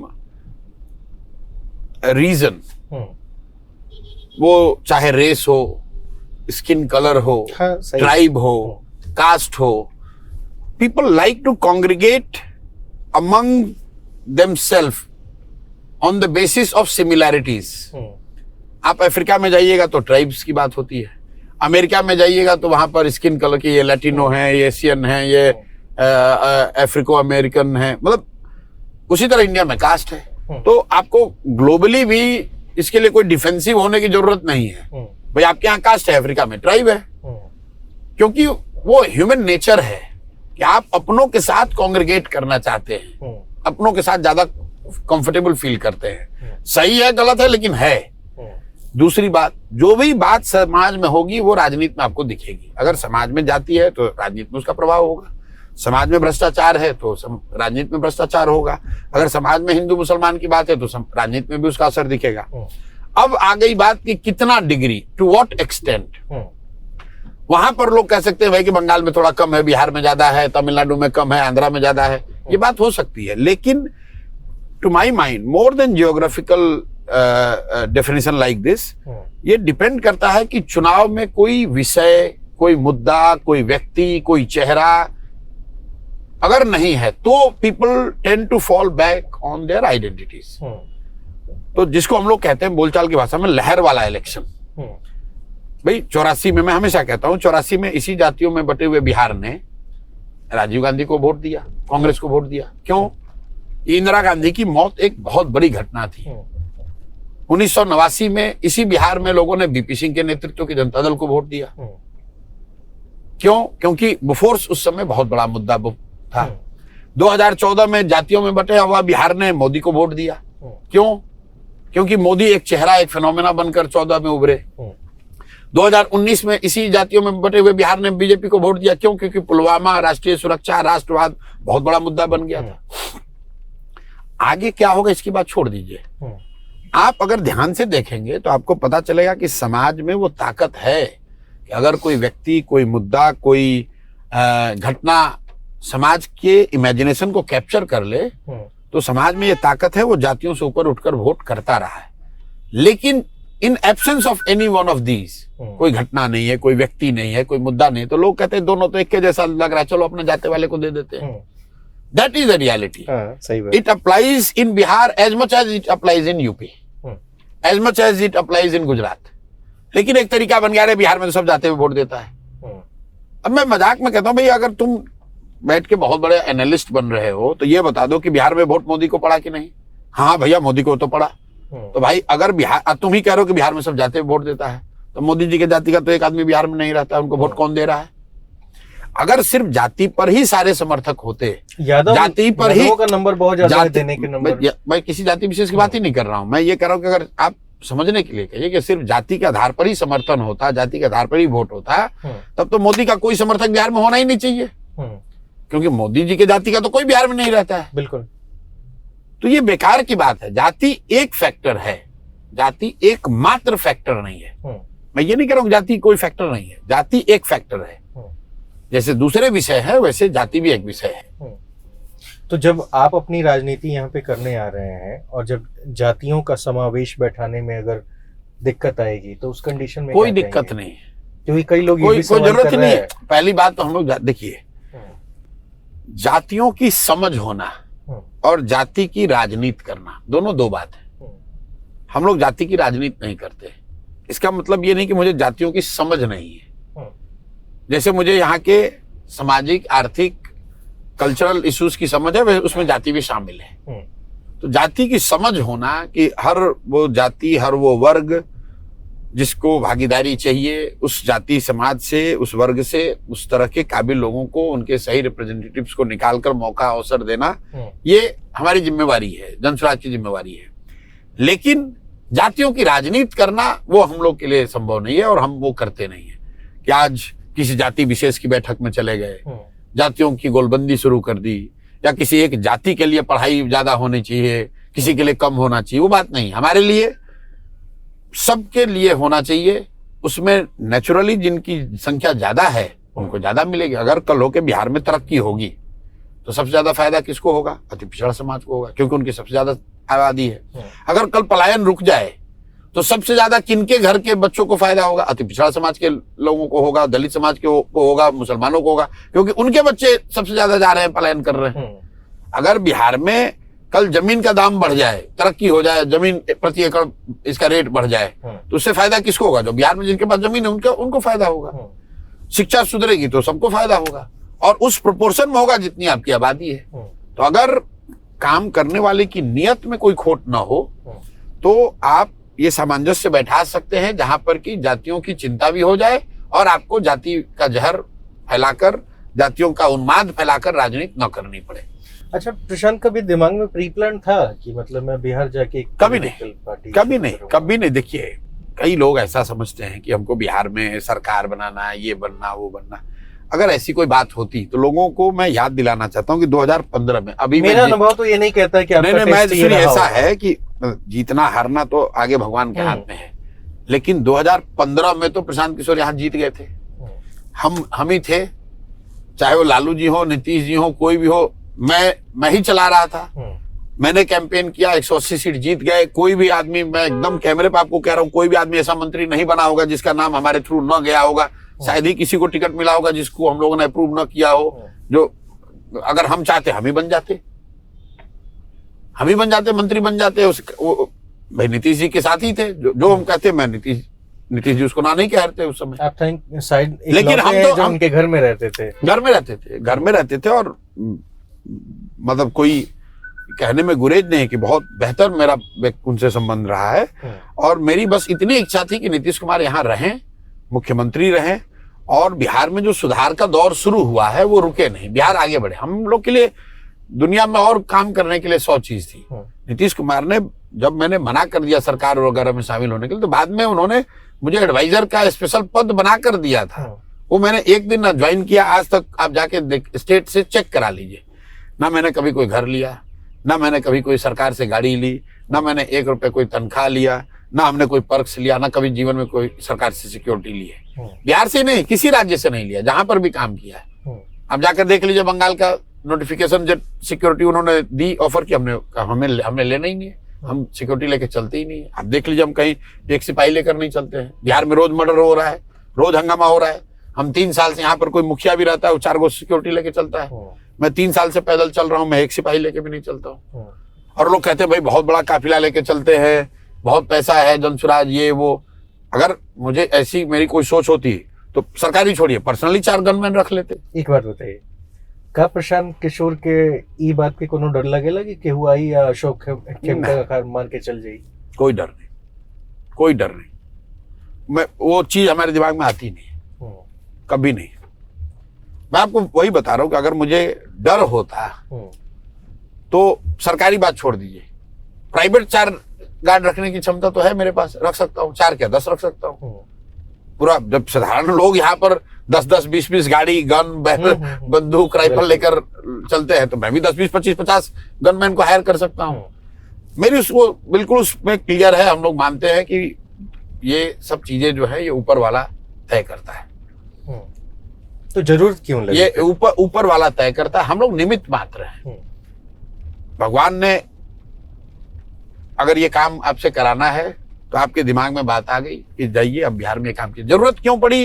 अगर उसको वर्ल्डली नजरिए से देखें तो जो कोविड में मैंने देखा, मैं बंगाल में था और यहाँ नीतीश जी के मुख्यमंत्री रहते हुए कोविड जो है वो विश्वव्यापी समस्या थी, लेकिन जिस तरह की समस्या, जिस तरह की परेशानी बिहार के लोगों के लिए मैंने देखी, मतलब मेरे जैसे व्यक्ति के लिए ये कॉम्प्रिहेंड कर पाना कि हजार किलोमीटर लोग अपने बच्चों को अपने सर पर कंधे पर लेकर मारे मारे पैदल चल के आ रहे हैं, तो मुझे लगा कि नहीं, मुझे जाना चाहिए अपने राज्य और कुछ करना चाहिए। उस समय बंगाल का इलेक्शन खत्म हुआ, बिहार में इलेक्शन हुआ था अक्टूबर 2020 में। मई 2021 में बंगाल इलेक्शन में जीता और उसी दिन, जीतने के दिन, बिना किसी से पूछे हुए, बिना कोई चर्चा किए हुए मैंने घोषणा की कि अब मैं आगे अब ये काम नहीं करूंगा। तब दिमाग में आया कि नहीं, जाना है और कुछ ऐसा करना है कि अपना राज्य सुधरे। फिर साल भर, और ऐसा भी नहीं कि अगले उसी दिन आ गए, साल भर का समय लिया, कई सारे विकल्पों पर बात करी, इंक्लूडिंग कांग्रेस से जो लंबी मेरी बात चली कि बिहार को सेंटर में रखे कि कुछ ऐसा प्रयास हो कि बिहार की में सुधार हो, क्योंकि अब नीतीश के भरोसे बिहार को नहीं छोड़ा जा सकता है। कोविड में मुझे ये ऐसा लग गया कि नीतीश के भरोसे बिहार नहीं छोड़ा जा सकता है, किसी ना किसी को प्रयास करना होगा, और जब हम लोग जैसे लोग प्रयास नहीं करेंगे तो कौन करेगा प्रयास? अच्छा, जब आप कांग्रेस से ये बात कर रहे थे तो क्या ये सोच के चल रहे थे कि गठबंधन के सहारे ही इसको पार लगाना होगा? नहीं, उसमें आप कांग्रेस, मेरे प्लान में बिल्कुल क्लियर है, बिहार के लिए प्लान वही है जो जनसुराज कर रहा है। सिर्फ बिहार के लिए नहीं, वो तो पैन इंडिया था उसमें, लेकिन बिहार और यूपी जैसे राज्यों में, 6 राज्यों में मैंने बिल्कुल क्लियर बोला है कि आपको ऑर्गेनिक ग्रास रूट से कांग्रेस को रीबिल्ड करना होगा, और मोर और लेस जो अभी हम लोग जनसुराज में कर रहे हैं यही वर्जन उनको बताया गया था। जो उनका लार्जर प्लान था कि भाई उनके लिए जो बनाया गया था कि किन राज्यों में क्या होना चाहिए, एक तो यह है कि भाई ब्रॉडली इंडिया लेवल पे कांग्रेस को क्या करना चाहिए, फिर उसके बाद राज्यवार जो बताया गया था कि किस राज्य में हम लोग की स्ट्रेटजी क्या होनी चाहिए, उसमें बिहार में वही सुझाया गया था जो जनसुराज अभी आज कर रहा है, मोर और लेस। जब उनसे हमारी सहमति नहीं बन पाई तो मैं आकर अपना वो काम बिहार में कर रहा हूं। मुझे बिहार तो करना ही था, मुझे बिहार में तो ऑर्गेनिक सुधार करना ही था। कांग्रेस के साथ भी करता तो बिहार सेंट्रिक ही रहता, इसमें ये ठीक है कि बिहार के अलावा कुछ दूसरा भी करता, लेकिन फिर वही शायद नियति को यही मंजूर था कि बिल्कुल भगवान चाहते थे कि मैं 24/7 खाली बिहार के लिए ही अपना जीवन खा पाऊं, तो कर रहा हूं। और मुझे बहुत खुशी है इस बात की कि मैं नहीं गया, नहीं, कांग्रेस से मेरी बात नहीं बनी, तो अच्छा हुआ मैंने कांग्रेस के प्रपोजल को मना कर दिया, तो मुझे अच्छा ही हो गया वो। अच्छा, ऐसा फील होता है कि मान लीजिए आप 2015 में जेडीयू और आरजेडी के साथ, कांग्रेस के साथ मिलकर चुनाव लड़ चुके हैं बिहार में, और आज जब आप अपनी पार्टी को इंट्रोड्यूस करके लेके आए हैं, चुनाव लड़ने वाली आपकी पार्टी लड़ चुकी है, इस कंडीशन में क्या लोग आप पर भरोसा कर पाएंगे? क्या लोग ये नहीं कहेंगे कि लोगों को हम पे कोई भरोसा करने की जरूरत नहीं है? लोगों को अपनी राजनीतिक बंधुआ मजदूरी खत्म करनी है। लोग पहले से मन बनाए हुए हैं कि भैया हमको लालू नीतीश से छुटकारा चाहिए। उसके लिए प्रशांत किशोर को कुछ नहीं करना है। प्रशांत किशोर को, जनसुराज को अपने प्रयासों से जनता के सामने एक विकल्प रखना है जो जनता को ईमानदार, सशक्त और ऐसा दिखे जिसके पास बिहार को सुधारने का कोई रास्ता, कोई विजन है। संभव है कि उसमें 10%, 20%, 30%, कितने परसेंट लोग उस पर भरोसा करेंगे वो अलग बात है, लेकिन हम लोग का प्रयास इसके लिए नहीं है कि लालू नीतीश को हटाओ, उसके लिए तो जनता मन बनाई हुई है। लोगों को विकल्प चाहिए, और उस विकल्प के तौर पर हम लोगों को, जनसुराज को ये दिखाना है कि हम लोगों में वो क्षमता है, हम लोगों में सबसे बढ़कर वो ईमानदारी है, वो जज्बा है कि हम लोग बिहार को सुधार सकते हैं। तो एक कंडीशनल चीज है, हमेशा जितने भी मैं लोगों के साथ इंटरव्यू कर पाया इस बार, सबका एक विजन है बिहार को लेकर के कि रोजगार नहीं है, पलायन हम रोक देंगे, हम आएंगे तो ऐसा कर देंगे। कभी नहीं, आप पहले गलत बात कर रहे हैं। बिहार की आपको कोई समझ नहीं है। पिछले 20 वर्ष में बिहार में पलायन मुद्दा है, किसी ने आज तक कहा ही नहीं है। अगर कहा हो तो आप हमको ला के दिखा दीजिए। हमारे सवालों में वो आता है तो शायद उनके जवाबों में आ जाता है। बिल्कुल नहीं, कोई पत्रकार ने भी आज तक यहाँ सवाल नहीं पूछा है। मैं ये पूछ रहा हूँ बिल्कुल, अरे अभी आज पूछ रहे हैं ना। नहीं, आज सिर्फ आपसे नहीं। अरे हमसे नहीं, अभी 3 साल से ये बात शुरू हुई है। 3 साल से पहले किसी पत्रकार को लाके दिखा दीजिए जिसने पूछा हो बिहार में कि पलायन के लिए आप क्या करेंगे। लोग पलायन को तो यहाँ पर बिहार का स्ट्रेंथ बताते रहे, नेता, पत्रकार, एनालिस्ट, समाज शास्त्री सब, कि भाई बिहार के लोग इतने मेहनती हैं कि ये जाएंगे तो इससे दिल्ली चलेगा, इससे बॉम्बे की व्यवस्था चलेगी, पंजाब में वरना खेती का काम रुक जाएगा। ये तो पत्रकार हो, कोई भी पत्रकार हो, बड़े से बड़ा पत्रकार दिखाइए हमें आपने मेरी रिपोर्ट में रहा है, मैं अन्य लोगों की वो नहीं करता। आप मुझे दिखाइए, हम भी तो यहीं बिहार में रहे, हम भी तो 2015 का चुनाव कराए हैं। कोई ऐसा आदमी नहीं है जिसने आकर पूछा हो, हमें खुद नहीं, हमने बात को उठाया। कई बार सिचुएशन ऐसा होता है ना कि आपकी बातें वहां तक नहीं पहुंच पाती क्योंकि आपका प्लेटफॉर्म ऐसा नहीं। देखिए, वो ऐसा है कि अगर किसी ने कोई इंडिविजुअल बेसिस पे कोई पीएचडी की करने के लिए थीसिस लिखा हो पलायन पे, वो अलग बात है। लेकिन यहाँ के सामाजिक राजनीतिक मुद्दों में पलायन और पलायन को रोकने की बात पर नहीं रहा। ये 3 बरस पहले हमने शुरू की, और इस कैवियट के साथ ये बात कह रहा हूं कि मैं खुद जब 15 में आया था तो मुझे इस बात की इतनी समझ नहीं थी। जब पदयात्रा मैंने करा तो मैंने ये फील किया कि पढ़ाई, रोजगार सबसे बढ़ के, पढ़ाई, रोजगार, भ्रष्टाचार, लॉ एंड ऑर्डर, इन सबसे बढ़कर अगर जो बिहार का दर्द है तो पलायन का दर्द है। क्योंकि पलायन से कोई अछूता नहीं है। गरीब, हम लोग, कई लोगों को लगता है कि गरीब आदमी पलायन करता है। पदयात्रा के बाद हमने ये बताना शुरू किया कि नहीं भैया, सिर्फ गरीब आदमी का बच्चा नहीं पलायन कर रहा है, पलायन तो सबका बच्चा कर रहा है। फर्क इतना है कि गरीब का बच्चा मजदूरी करने जा रहा है और जो मध्यम वर्गीय संभ्रांत परिवार के बच्चे हैं वो पढ़ाई करने जा रहे हैं या नौकरी करने जा रहे हैं। जा तो सब लोग रहा है बाहर। परिवार की पूरी परिकल्पना ही बिहार में खत्म हो गई है। लोगों को ऐसा मान लिया है कि भाई कमाना है तो बाहर जाना है, पढ़ाई करनी है तो बाहर जाना है, इलाज अच्छा चाहिए तो बाहर जाना है। ये लोगों ने इसको जीवन की सच्चाई मान ली है। लोग आपको गांव देहात में मिल जाएंगे जो कहते हैं कि भैया आए हैं यहाँ घर में रोपनी करने, कमाने के लिए लुधियाना जाएंगे। मतलब खेती करना, रोपनी करना, कटाई करना काम नहीं है, वो तो खाने का जुगाड़ है। कमाने के लिए तो लुधियाना जाना पड़ेगा। तो ये जो बात है, और फिर जो इसका दूसरा पहलू मैंने देखा कि सिर्फ यहाँ से लोगों का पलायन नहीं है, यहाँ से पूंजी का पलायन है, यहाँ से बुद्धि का पलायन है। तो पलायन, उसकी जो व्यापकता है और उसका जो सामाजिक आर्थिक असर है, उस पर कभी ना व्यापक यहाँ चर्चा हुई, ना कभी किसी लीडर ने उस पर कोई टीका टिप्पणी की, और ना कभी किसी पत्रकार ने, किसी एनालिस्ट ने इसको इतना बड़ा मुद्दा बनाया। अब जब ये पहली बार जनसुराज ने इसको इतना बड़ा मुद्दा बनाया है तो नेचुरली इस बार ये चर्चा हो रही है। हर लोग बता रहे हैं, हर लोग ये बात कर रहे हैं कि हम नौकरी देके पलायन रोकेंगे, कोई कह रहा है हम 5 वर्ष में रोक देंगे, ये करेंगे। जनसुराज ने अपना एक प्लान रखा है और जनता को ये समझ है कि भैया कौन पलायन की बात कर रहा है और कौन व्यक्ति, कौन वो फॉर्मेशन है जो सही में पलायन को रोक सकता है। क्या रास्ता, क्या उपाय हो सकता है, क्या उपाय हो सकता है। बिल्कुल जो जनसुराज ने कहा है वही उपाय है। जो बेवकूफ लोग हैं कह रहे हैं कि हम सरकारी नौकरी दे देंगे। आप बताइए, बिहार में आई थिंक 1.5 लाख के करीब खाली भी तो पड़ा है। अरे आप लोग क्या बात करते हैं, कोई समझ नहीं है लोगों को। 1.5 लाख लोग नहीं, आप 10 लाख लोगों को नौकरी दे दीजिए। आप एक बार को ये झूठों के लोगों को, पहले 78 साल में बिहार में टोटल 23.5 लाख लोग नौकरी करते हैं, सरकारी नौकरी। 23.5 लाख लोग ही सरकारी नौकरी करते हैं। 14-15 करोड़ में, 13 करोड़ में 2% से कम लोगों को बिहार में सरकारी नौकरी है। और हर आदमी दावा कर रहा है कि हमने 10 लाख दे दिया, हमने 5 लाख दे दिया। अरे भाई, 78 साल में 23.5 लाख 23.5 लाख लोग ही सरकारी नौकरी करते हैं। चपरासी से लेके मुख्य सचिव तक सब मिला दोगे तब। मान लीजिए कि आप कह रहे 10 लाख और दे देंगे, चलो मान लिया, एक तो झूठ बोल रहे हो फिर भी मान लिया एक बार को, तो 33 लाख हो गया। उससे 13 करोड़ लोग कैसे रोजगार उनको मिलेगा, उससे पलायन कैसे रुकेगा। पलायन तो तब रुकेगा जब यहाँ पर घर घर में रोजी रोजगार हो। भाई कर्नाटक से लोग बिहार क्यों नहीं आते, महाराष्ट्र का आदमी कर्नाटक क्यों नहीं जाता है रोजी रोजगार करने? इसलिए नहीं कि सबके पास सरकारी नौकरी है।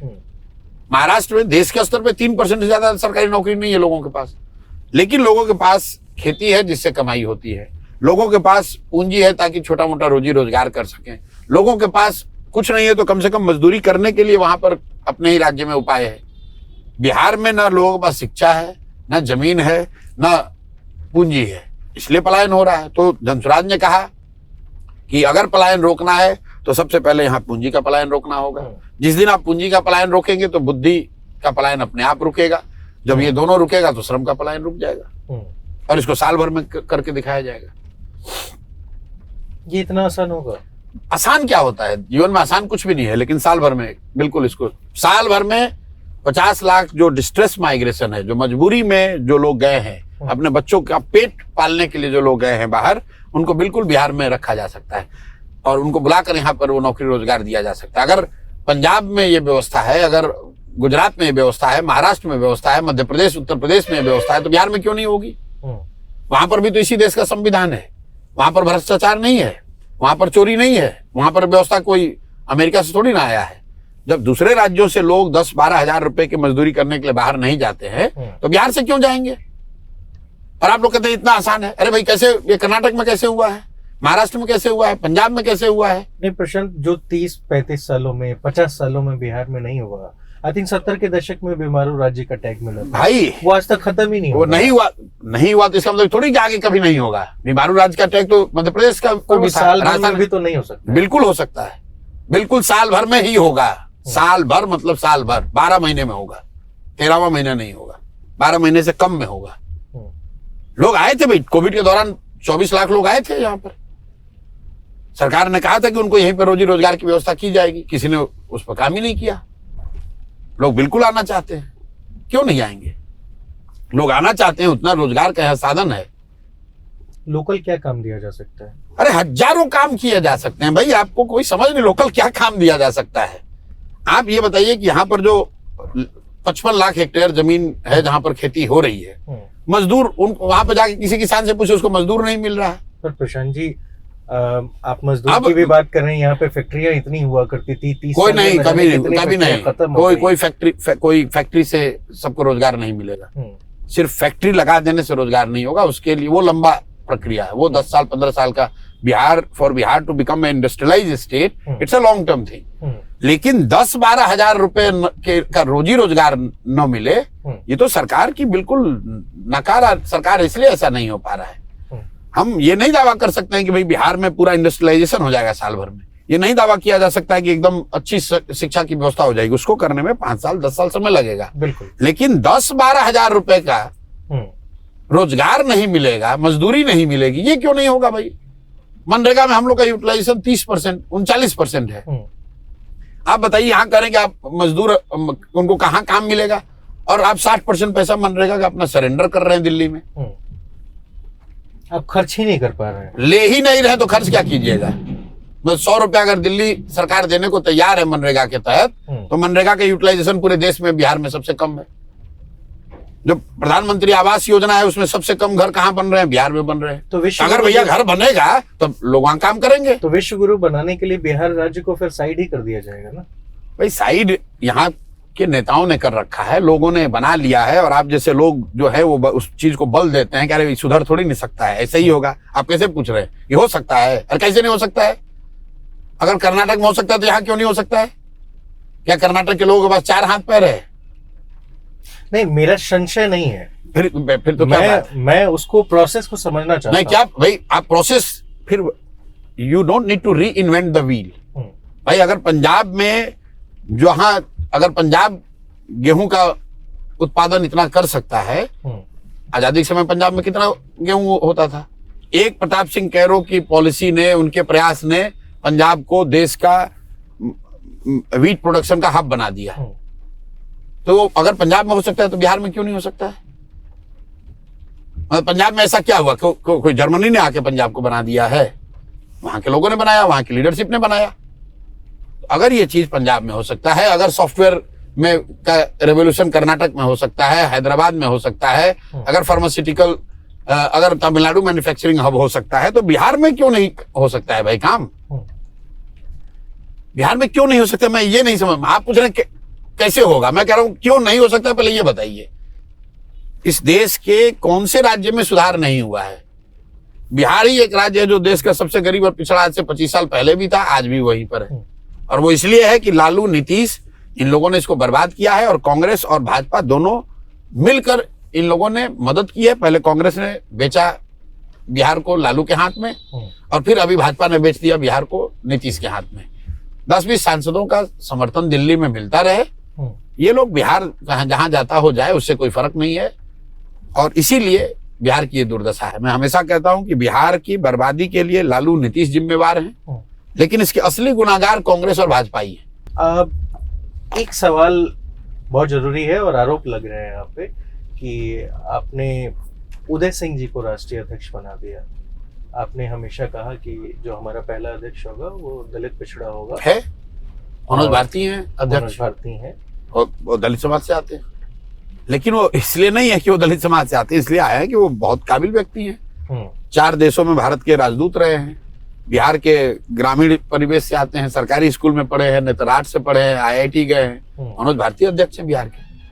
तो राष्ट्रीय अध्यक्ष उदय सिंह ही क्यों, कोई और क्यों? क्योंकि कोर कमेटी ने राष्ट्रीय अध्यक्ष, ये पहला ऐसा दल है जहां पर कि नीचे से ऊपर का अपॉइंटमेंट होता है। राष्ट्रीय अध्यक्ष ने राज्य का अध्यक्ष नहीं बनाया है। यहाँ पर सारे लोगों ने मिलकर दल बनाया। जिन लोगों ने दल बनाया उन्होंने मिलकर राज्य के अध्यक्ष का चयन किया। फिर 150 लोगों की कोर कमेटी बनाई। 150 लोगों की कोर कमेटी ने मिलकर 11 नेशनल ऑफिस बेयरर्स बनाए, चूंकि वो रिक्वायरमेंट है इलेक्शन कमीशन की। हम लोग बिहार के बाहर तो है नहीं, तो जो नेशनल ऑफिस बेयरर्स बनाए गए वो नाम आए, उसमें सब लोगों ने बैठकर 150 लोगों ने तय किया कि उदय सिंह सबसे सीनियर है, इसमें 2 बार के MP रहे हैं, उनको दिया जाए, इसलिए उनको बनाया गया है। उसमें क्या दिक्कत है? आप जब पूरे बिहार में इस बार पार्टी बनाकर चुनाव लड़ने की कोशिश कर रहे हैं, लेकिन मीडिया में मैं कई बार हेडलाइन पढ़ता हूं कि लोग आपकी जाति ढूंढता है। झूठ है, उसमें क्या दिक्कत है? भाई आपका जन्म हुआ है तो आप किसी न किसी जाति के होंगे, उससे क्या फर्क है?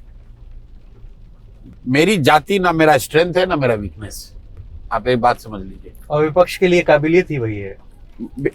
भाई जिसका जीवन ही जाति से शुरू होता है, जाति पर ही खत्म होता है, उसके लिए वो हो सकता है। मेरे लिए मेरी जाति ना वो मेरा स्ट्रेंथ है ना मेरा वीकनेस है, बस वो है। इसलिए है कि सामाजिक वो व्यवस्था है, उसमें ना मेरा कोई योगदान है, ना मेरा कोई श्रेय है, ना मेरी कोई उसमें गलती है। मैं जिस जाति में पैदा हुआ हूं, जाति में हूं। मेरी पहचान मेरे कर्म से है। मैं जो करता हूं, मैं जो बोलता हूं, जो मैंने किया है या करने की बात कर रहा हूं, इससे नहीं है कि मैं किस जाति में पैदा हुआ हूं। अगर आप मेरी जाति में मेरी पहचान ढूंढ रहे हैं तो ढूंढने वाले के संस्कार, उसकी प्रवृत्ति और उसके सोच को दर्शाता है। मेरी सोच पर उसका कोई असर नहीं, और समाज में उसका कोई असर नहीं। समाज में आज 3 वर्ष में मुझे किसी ने ये नहीं कहा कि नहीं, हमें आपकी बात नहीं सुननी है क्योंकि आप इस जाति के हैं। ये संभव है कि आपको मेरी बात अच्छी न लगे, ये संभव है कि आप मेरा विरोध करें मेरी बात के आधार पर, कोई दिक्कत नहीं है। लेकिन इसलिए समाज में लोग विरोध नहीं करते कि आप किस जाति के हैं। समाज में नहीं करते, वो नेता जो है वो तो करेगा ही। जिसको जात का उन्माद फैलाकर ही राजनीति करनी है वो तो कर सकता है। अच्छा, बिहार में सबसे बड़ा एक इशू आता है ये कि जब आप कोई पॉलिटिकल पार्टी नहीं स्टैब्लिश करते हैं तो लोगों में हमेशा इस बात की चिंता होती है कि ऑलरेडी हमने इन 2 सरकारों को देखा है, और अगर जंगल राज की बात सिर्फ और सिर्फ आप RJD के लिए करते हैं तो नीतीश कुमार का जो अभी वाला जो दौर चल रहा है उसमें जंगल राज उससे ज्यादा है, रोज कहा जा रहा है। आपके अच्छे बुरे अनुभव क्या है लालू सरकार के? नहीं, लालू जी की अच्छी बात यह है, जो मैं कैमरे पे भी कहता हूं, कि लालू जी ने जिस दौर में राजनीति शुरू की उसमें उन्होंने समाज के कई वर्गों को, जिसको यहाँ पर वंचित आप कह सकते हैं, पिछड़ा कह सकते हैं, उसको उन्होंने सम्मान या आवाज दिया। जो सामंतवादी प्रवृत्ति के लोग थे, जो कि गरीबों पर, अति पिछड़ों पर, दलितों पर, ऐसा जिन पर आरोप लगा कि आपने उन पर उनके साथ जाति की, उन समाज के लोगों को लालू जी ने अपने राज में निश्चित तौर पर शुरुआती सालों में निश्चित तौर पर उसको सम्मान भी दिया, आवाज भी दिया, और इसलिए उनका सम्मान होना चाहिए। मैं भी करता हूँ उस बात के लिए सम्मान, और मन से करता हूँ। कोई दूसरा ये नहीं कहेगा, कोई दूसरा दल ये नहीं कहेगा कि प्रशांत किशोर अच्छा क्या कर रहे हैं, जनसुराज अच्छा क्या कर रहा है, कम से कम RJD वाले नहीं कहेंगे। मैं मन से अपने कहता हूँ कि नहीं, लालू जी का इस बात के लिए सम्मान होना चाहिए कि उन्होंने जिस समाज के गरीब को, पिछड़ों को यहाँ पर बिहार में आवाज और सम्मान दिया। लेकिन लालू जी का जिस बात के लिए सम्मान होना चाहिए, उनका इज्जत है, उनको इतनी प्रतिष्ठा मिली, जगह मिली कि उन्होंने गरीबों को, पिछड़ों को आवाज और सम्मान दिया, उसी गरीब को, उसी पिछड़ों को लालू जी ने कभी शिक्षा नहीं दी। उसी गरीब पिछड़ों को लालू जी ने कभी भूमि का अधिकार नहीं दिया, उसको रोजी रोजगार नहीं दिया। तो जिस बात के लिए उनका सम्मान होना चाहिए उसके लिए सम्मान है, जिस बात के लिए उनका विरोध होना चाहिए वो विरोध है। बिहार विधानसभा की कुछ कार्रवाइयों के बारे में आपको पता चला? कल परसों में ये लोग आपस में ही झगड़ा कर रहे हैं दूसरे के बाप पे, ये वो मतलब देखिए, वो तो एक जनरली बिहार की राजनीति और जो पूरा सामाजिक राजनीतिक माहौल है उसमें पूरे देश में गिरावट है, उसमें बिहार में भी लालू जी का जो एरा है इसमें इस तरह की गिरावट आपको दिखेगी। और शब्दों का चयन और बेहुदागिरी की बात करना, वो वही यहाँ पर जमीनी नेता होने का एक तरह से प्रमाण बन गया है। मैं अक्सर कहता हूँ कि यहाँ पर कुर्ता के ऊपर जो गंजी पहन ले उसको लोग कहता है ये जमीनी नेता है, लेकिन ऐसी बात नहीं है। बिहार में बहुत प्रबुद्ध, बहुत समझदार, राजनीतिक तौर पर प्रखर व्यक्ति भी हैं और हर स्तर पर हैं। जरूरत इस बात की है कि उनको जगह मिले, उनको एक जगह लाया जाए, और अगर वो साथ में आएंगे तो यहाँ से बहुत बड़ी क्रांति, बहुत बड़ा प्रयास, बहुत बड़ा एक नया सवेरा हो सकता है। बिहार ज्ञान की भूमि रही है और बिहार का जितना गौरवशाली अतीत रहा है वो ज्ञान पर आधारित रहा है। तो अगर इस भूमि को, इस जगह को फिर से वापस अपनी गौरवशाली इतिहास को पुनर्जीवित करना है तो फिर से ज्ञान पर ही फोकस करके चलना चाहिए। और उस नजरिए से अगर राजनीतिक टीका टिप्पणी, वाद विवाद, शब्दों का चयन, उसमें जो गिरावट है वो ठीक नहीं है। अच्छा, इंटरव्यू खत्म करने से पहले दो आखिरी और बेसिक सवाल। पिछले दिनों पटना में मैं किसी चौराहे पे खड़ा था तो मैंने कुछ लोगों को सुना कि प्रशांत को इस बार मतलब वोट देना है। मैं थोड़ा जानने के लिए थोड़ा करीब गया उनके और फिर उनकी बातचीत में शामिल होने की कोशिश किया। मैंने पूछा क्यों, किस लिए?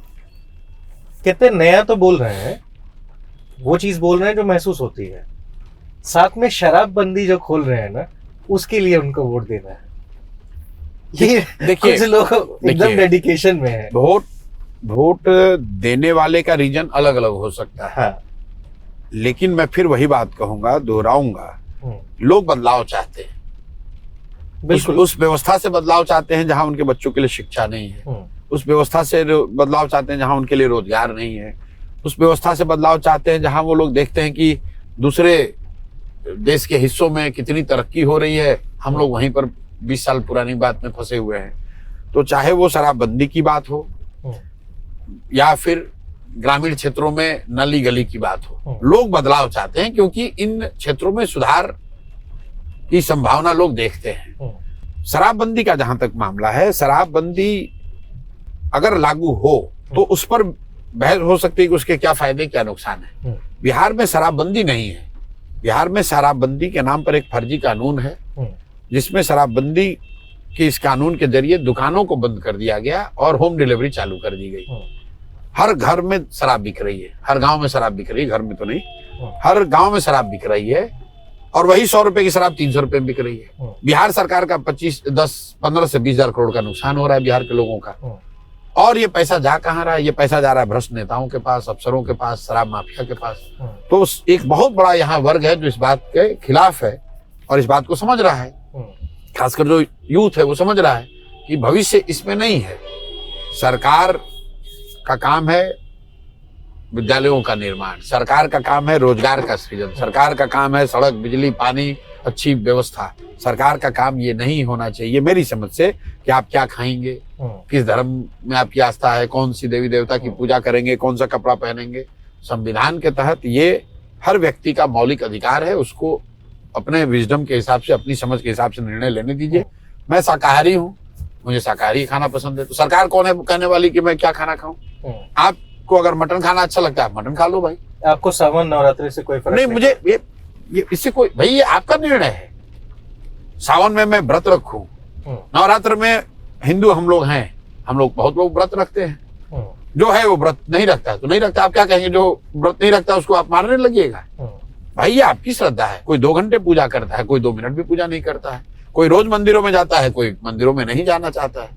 तो ये आप चाहे सनातन धर्म के हिसाब से समझे, संविधान के हिसाब से समझे, ये स्वतंत्रता व्यक्ति की है परिवारों की है, ये उनका निर्णय है कि वो क्या करना चाहते हैं। यदि आप सरकार बना लेंगे तो आपकी क्या टारगेट होगा कि शराब नीति जो है उससे कितने पैसे आ सकते देखिए, हैं बिहार पैसे वैसे के लिए कोई बात नहीं है। शराब इसलिए नहीं हटा रहे हैं कि पैसे की जरूरत है, इसलिए हटा रहे हैं कि उससे व्यापक तौर पर जो बिहार में अर्थव्यवस्था को प्रभावित करता है, पूरा जो सर्विस सेक्टर है वो प्रभावित होता है। इससे लॉ एंड ऑर्डर पूरा खराब हो रहा है। आप देखिए जो बिहार में कानून व्यवस्था की हालत बिगड़ी है, क्यों बिगड़ी है? आधे से ज्यादा पुलिस प्रशासन तो सिर्फ शराबबंदी और बालू माफिया के साथ लगा हुआ है पैसा कमाने में, तो कहाँ पुलिसिंग करेगा? इससे जो युवाओं में बहुत बड़े पैमाने पर स्मैक और सूखा नशा बढ़ा है, और जो गरीब लोग हैं जो पकड़ लिए जाते हैं शराबबंदी के इस कानून में, उनको जो सफर करना पड़ता है वो व्यापक मेरा नजरिया है। पैसे के लिए इसको नहीं किया जा रहा है। जन स्वराज की सरकार बनी तो जो 5-6 बातें बिल्कुल तुरंत होंगी। पहला चीज, घंटे भर में शराबबंदी के इस फर्जी कानून को हटा दिया जाएगा। दूसरा काम, जितने भी 60 वर्ष से ज्यादा उम्र के यहाँ पर लोग हैं, जो दिव्यांग हैं, विधवा हैं, उनको जो अभी 1100 रुपए अभी हम लोग के हल्ला के बाद बढ़ाया गया है, उसको और बढ़ाकर अब 2000 रुपए कर दिया जाएगा। तीसरा काम, सबसे पहले एक विशेष मंत्रालय बनाया जाएगा जिसका सिर्फ काम ये होगा कि साल भर के अंदर 50 लाख से ज्यादा लोग जो बाहर गए हैं उनको वापस बुलाकर यहाँ पर उनके लिए रोजी रोजगार कर दिया जाए। चौथा काम, बिहार में हर ब्लॉक में एक विद्यालय जिसको नेतरहाट का स्तर का अपग्रेड करना है उसको चिन्हित करके काम उस पर शुरू किया जाएगा। पांचवा काम, जब तक ये विद्यालय नहीं सुधरेंगे तो उस लोगों को ये उसी दिन से, दिसंबर से ये सुविधा हो जाएगी कि आप अपने एरिया में प्राइवेट स्कूल अगर अच्छा लगता है उसमें आप अपने बच्चे को भेजिए, उसका एक रेगुलेटेड फीस सरकार भरेगी। एक दिन भी बच्चों की पढ़ाई सफर नहीं होगी। ये जो 5-6 काम है ये तुरंत होंगे, मतलब 3 दिन 4 दिन के अंदर, इससे ज्यादा नहीं लगना चाहिए, वो तुरंत निर्णय होंगे और उस पर काम शुरू होगा। बाकी जो लॉन्ग टर्म विजन है कि बिहार में कैसे बिहार को अगले 10 साल में देश के 10 सबसे अग्रणी राज्यों में शामिल कराया जाए, उसका पूरा ब्लूप्रिंट मैंने बिहार में पदयात्रा करते हुए 8,500 पंचायतों का प्लान बनाया। अलग अलग हर पंचायत की योजना बनाई है कि इस पंचायत में क्या करने से यहाँ पर लोगों को 1000 से 1200 लोगों को रोजगार मिलेगा। हर पंचायत में योजना बनाई हुई है कि किस विद्यालय को अपग्रेड करके सबसे बेहतर विद्यालय बनाया जाएगा। हर पंचायत में इस बात की योजना, पंचायत वाइज 8,500 पंचायतों का ये बनाया है कि भाई क्या करने से उस पंचायत में खेती के जरिए लोगों का की प्रोडक्टिविटी, एग्रीकल्चर प्रोडक्टिविटी बढ़ेगी, खेती के जरिए लोगों को इनकम होगा। मतलब जो मैं गांव देहात में कहता हूं कि खाने वाली खेती को कमाने वाली खेती कैसे बनाया जाएगा। इन चीजों को बिल्कुल तुरंत किया जाएगा। जैसे मनरेगा को कृषि से जोड़ना है, ये काम तुरंत किया जाएगा, इसके लिए कोई समय नहीं लगना है, ये 3 दिन के अंदर काम कर दिया जाएगा। अगर आप फूड ग्रेन की खेती करते हैं, जिस दिन अगर आप नकदी फसल करने के लिए तैयार हो जाए, आपको मनरेगा के तहत मजदूर फ्री में मिलेंगे। आप आज धान उगाते हैं, धान मत उगाइए, आप लहसुन उगाइए, आपको जो लेबर लगेगा वो मनरेगा के तहत आपको दिया जाएगा। इनका जो आप कह रहे हैं साल भर में कैसे हो जाएगा, साल भर बहुत होता है काम करने के लिए। अगर 2 साल में 0 से शुरू करके इतना बड़ा दल बनाया जा सकता है। ऐसे नेताओं को बिहार ने कभी सुना नहीं है। नहीं, मैं आपको बता रहा हूँ, नहीं, ऐसा है कि लोगों ने तो ये भी नहीं सुना था कि कोई 2 वर्ष में कोई बिहार जैसे राज्य में इतना बड़ा दल बना लेगा। बीजेपी को इस बिहार में 10% वोट लाने में 20 वर्ष लगा है। आज जन स्वराज 2 वर्ष में पूरे पैन बिहार सबसे बड़ी राजनीतिक व्यवस्था है। मेहनत की जाएगी, जितनी मेहनत आज कर रहे हैं इससे ज्यादा मेहनत करेंगे, और मेहनत करेंगे तो साल भर में बिल्कुल यहाँ पर स्थिति बदलेगी। आखिरी सवाल, आरसीपी सिंह, आनंद मिश्रा, कुछ लोग आए, युवा लोग आए, आपके साथ जुड़े, चले गए। आरसीपी जी के लिए कहा जाता है कि कभी आपके सहयोगी भी रहे, आपसे आरसीपी चले गए, कहाँ चले गए? हैं साथ? नहीं, वो अभी हैं यहाँ पे, आ गए हैं। आपने उनके साथ गठबंधन का चुनाव क्यों किया? कहाँ गठबंधन? वो आए हैं अपनी पार्टी का विलय, वो एक पार्टी उन्होंने बनाई थी। उनको ऐसा लगा कि जन स्वराज एक बड़ा प्रयास है, उसके साथ मिलकर जो वो काम करना चाहते हैं वो कर सकते हैं। सीनियर अनुभवी व्यक्ति हैं, उनका स्वागत पार्टी के सारे सदस्यों ने स्वागत किया। वो पार्टी के कोर लीडरशिप के हिस्सा है और वो हम लोग के साथ जुड़कर काम कर रहे हैं। और आनंद क्यों छोड़ गए? भाई वो आए थे अपने मन से, उनको ऐसा लगा कि उनको दूसरे तरीके का वो काम करना चाहते हैं, उनको व्यवस्था यहाँ पर अच्छी नहीं लगी, तो उनको वो काम करने की स्वतंत्रता है, वो अपने हिसाब से काम कर रहे हैं। आनंद मिश्रा कोई जन स्वराज बनाने वाले के लिए तो आए नहीं थे, वो तो अपना भाजपा के साथ आने के लिए आए थे। फिर उन्होंने चुनाव लड़ा, चुनाव लड़ने के बाद हम लोग अपना जन स्वराज अभियान चला रहे थे, बात हुई, वो आकर जुड़े, उन्होंने अपने हिसाब से कुछ करने का प्रयास किया, उनको लगा कि भाई इससे बेहतर वो कुछ अलग कर सकते हैं तो अलग कर रहे हैं। आपकी विजिबिलिटी इस समय बिहार में काफी अच्छी है। इस कंडीशन में बहुत सारे ऐसे लोग हैं जो जन स्वराज का इस्तेमाल अपने फायदे के लिए भी करना चाहते हैं। खैर वो तो क्या आपको समय मिलता है कि आप इन लोगों को जज कर पाते हो? नहीं, जज करने की जरूरत नहीं है, मतलब बहुत बड़ी व्यवस्था है, जनता है जज करने के लिए। और मेरी विजिबिलिटी इसलिए है कि मैं अभी सक्रिय हूँ, आप लड़ोगे चुनाव? लेकिन मेरा ऐसा विश्वास है कि जन स्वराज जो व्यवस्था है ये ऐसी व्यवस्था नहीं कि आज प्रशांत किशोर की विजिबिलिटी है, इसके बाद इनके लड़के की विजिबिलिटी होगी, फिर उसके बाद उसके लड़के की विजिबिलिटी होगी। प्रशांत किशोर ने इसकी शुरुआत की है। आज के दौर में प्रशांत किशोर इसके विजिबल फेस दिख रहे हैं, लेकिन किसी दौर में कांग्रेस के फेस मोतीलाल नेहरू रहे होंगे, किसी दौर में कांग्रेस के फेस महात्मा गांधी थे, किसी दौर में कांग्रेस के फेस जवाहरलाल नेहरू हो गए, फिर एक दौर आया जब कांग्रेस की फेस इंदिरा जी हो गई। इसी तरह मुझे ऐसा लगता है कि जन स्वराज जो व्यवस्था हम लोगों ने खड़ी की है या कर रहे हैं, एक दौर आएगा जिसमें बिहार का में बहुत सारे काबिल लोग जो हमसे बहुत ज्यादा काबिल हैं वो इसका फेस भी बनेंगे और हमसे बहुत ज्यादा नाम, प्रतिष्ठा, विजिबिलिटी सब हासिल करेंगे। ठीक है, बहुत बहुत धन्यवाद प्रशांत धन्यवाद जी भैया। हमसे बातचीत करने के लिए। शुक्रिया। धन्यवाद भैया।